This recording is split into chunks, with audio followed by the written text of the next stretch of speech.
यह कहानी है भारत के एक छोटे से गांव पवनपुर की। उस गांव के लोग खेती करते थे।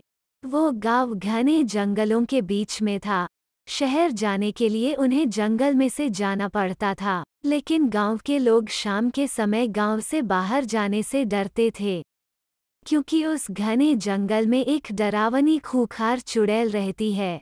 उस गांव में राजू नाम का लड़का दादी के साथ रहता था। एक बार राजू की दादी बहुत बीमार हो गई। इस कारण राजू को दवाइयां लाने के लिए शहर जाना पड़ा, लेकिन शहर से लौटते समय बहुत देर हो चुकी थी। गांव जाने के लिए और कोई दूसरा रास्ता भी नहीं था। उसे अपने दादी का ख्याल आया और ना चाहते हुए भी उसे जंगल के रास्ते से जाना पड़ा। जंगल में उसे अजीब आवाज आने लगी।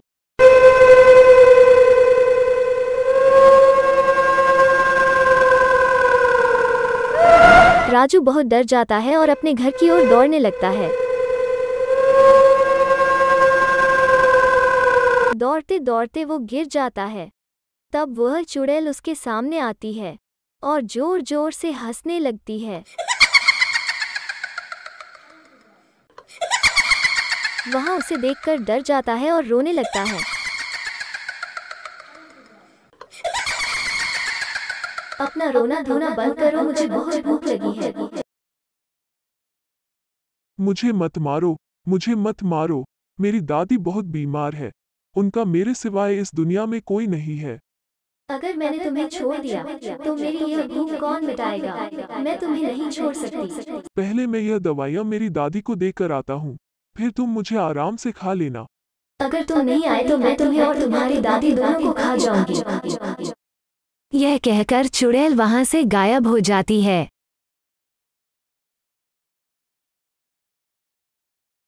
राजू अपने घर की ओर दौड़ने लगता है।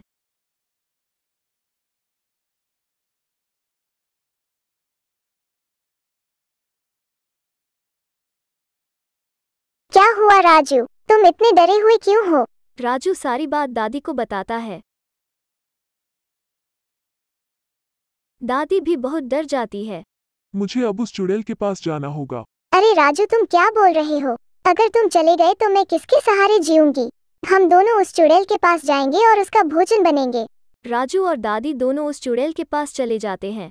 दादी और राजू को देखकर चुड़ैल बहुत खुश होती है और जोर जोर से हंसने लगती है। बहुत दिनों बाद मैं आज ऐसा स्वादिष्ट और पेट भर खाना खाऊंगी। मेरे राजू को छोड़ दो, वो अभी बहुत छोटा है। अभी तो उसे बहुत साल जीना है। मैं तो अब बूढ़ी हो गई हूँ। मैं और कुछ ही साल जीऊंगी। तुम मुझे खाओ। तुमने मुझे बुलाया था, तुम मुझे खाओ। मेरी दादी को छोड़ दो, वो बहुत अच्छी है। पोता पोती का प्यार देखकर चुड़ैल को उन पर दया आती है और वो उन दोनों को छोड़ देती है। तुम दोनों यहाँ से चले जाओ और खुश रहो। मुझे आज भूखे पेट ही सोना पड़ेगा। यह कहकर चुड़ैल वहाँ से गायब हो जाती है। दादी और राजू खुशी खुशी अपने घर लौट जाते हैं।